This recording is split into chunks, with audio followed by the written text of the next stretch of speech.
Have you ever thought about who influences you? Is it your mom, your dad, your brother, or your sister? Or is it somebody who you read in a book about?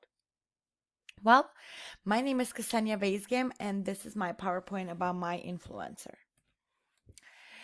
My influencer is Vladimir G. I met him at Prime Logistics Corporation, and usually we call him Vladi, or as our office calls him, Chicho. Chicho means uncle in Bulgarian. I'm not sure why we do that, but we all do. I met him there when I started working there in Prime Logistics Corporation 6 years ago, and he was our office manager at the time. He's very smart, he's very math savvy, and obviously, because he's an engineer, that's something he loves to do. He graduated from University of Illinois, and he has been working at our company for as long as I can remember. But a few years ago, he did quit to pursue his dream in engineering and to be building projects. And then just 3 years ago, he came back because he got injured and he was not able to do what he loves anymore. So the 8 essential components of communications apply to him a lot, and I will be reading each one of them and trying to put them together with Vlad, just because these components they match him well, and they're the reason why he's my influencer. So, talking about source, it's imagining, creating, and sending a message and using body language. Every time we have a meeting, or every time Vlad would have to sit in with the driver and try to listen to his complaints when the driver is frustrated, his body language and his manners were so tough. And it was very weird for me to see somebody so collected and not to get frustrated with anything and always listening and trying to um, talk to them calmly and sending and making sure that the message that he's trying to send is well understood. Sending a message. When you plan to give a speech or write a report, your message may seem to be only the words you choose that will convey your meaning. Meaning that when Vlad was meeting with drivers, so when he was meeting with the boss to discuss something, he would always make sure that his research that he would bring up to the boss had meaning. He wouldn't just say something out of the blue. He would always try to research it, try to put it on paper, and maybe write a report and send it to the boss. But this report would make sense, it would have a meaning. It wasn't something that he thought was right, it's something that he knew that was right. Channel. The channel is the way in which a message or messages travel between sources and receiver. So I've been working there for so long, and my Friday nights usually start from 7 a.m. till 10 p.m. because I worked overtime that day. Vlad would even sometimes come after 5 o'clock to my office and help me out to do something and to explain something. And sometimes I would write him my reports and tell him, hey, can you please take a look over it and send it to the boss so I make sure that it's a good report. He would always make sure that he either talks directly to the boss or writes him an official email. He would never write him a text message, or he would never write a text message to anybody, just because he knew that writing a text message would make a person would not be able to interpret it the correct way, or the correct way that Vladi would want it to be interpreted. So he would always try to make sure that he had proper contact with people, and from wherever he got his information and to the person he was giving his information to, that everything would correspond, not be one thing from one place and one thing from another place. Receiver. The receiver receives the message from the source, analyzing and interpreting the message in ways both intended and unintended by the source. So a good example is that when I started in this company, I wasn't very good at what I was doing, and they were planning on firing me, which I didn't know.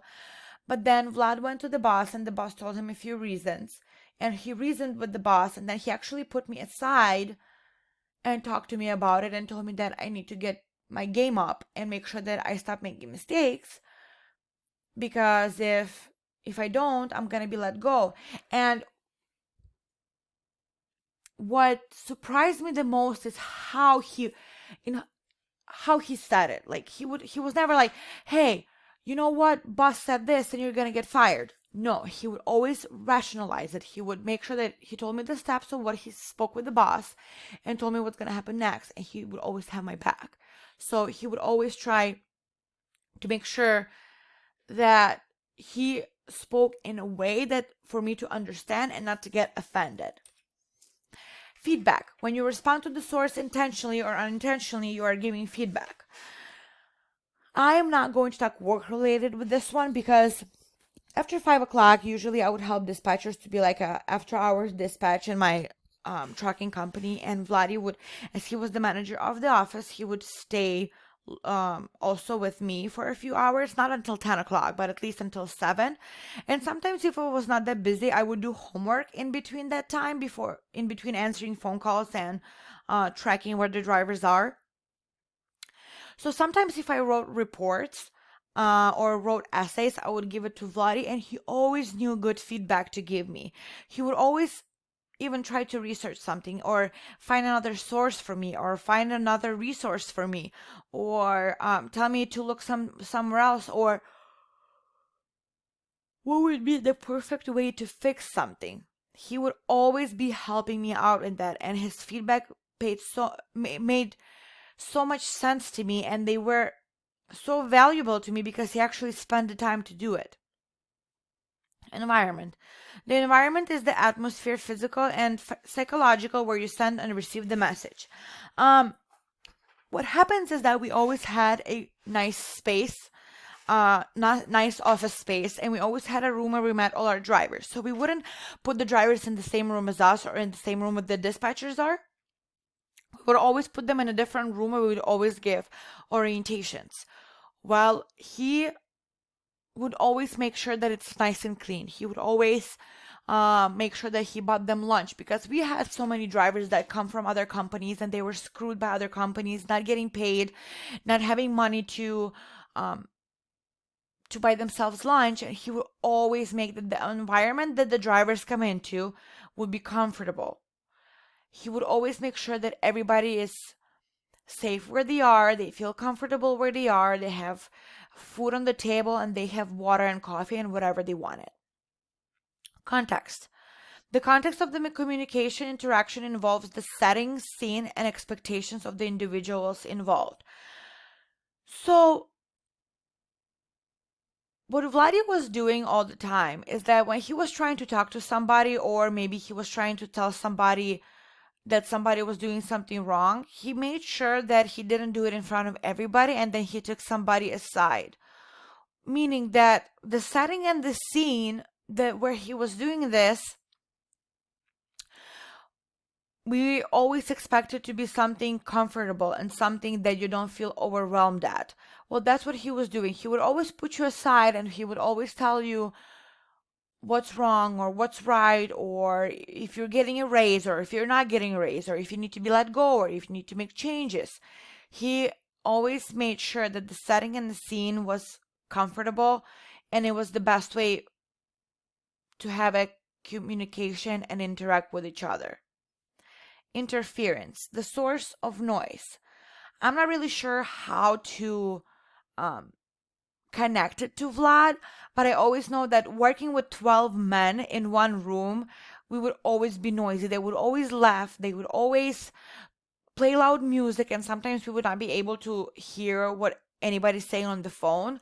So Vlad, again, since he was the office manager, he would always make sure that the guys are satisfied with having music, but maybe not having the music so loud, or them having a laugh, but giving everybody a 15-minute break, and always trying to give 15-minute breaks to two people at the same time so they can actually go outside, have a smoke, have a drink of water, just take a walk outside and laugh on something that they read in the book or read online, but not make it very loud and too noisy in the office. In conclusion, I use this quote: "Be careful the environment you choose for it will shape you, and be careful the friends you choose, for you will become like them." So this quote speaks out to me because I believe Vlad is one of those people that the environment around him and the friend that he's a friend of mine. It's just so comfortable. And I feel so safe with him. And I feel that he's that one person that I would come to ask for help, or one person to come to ask for his opinion.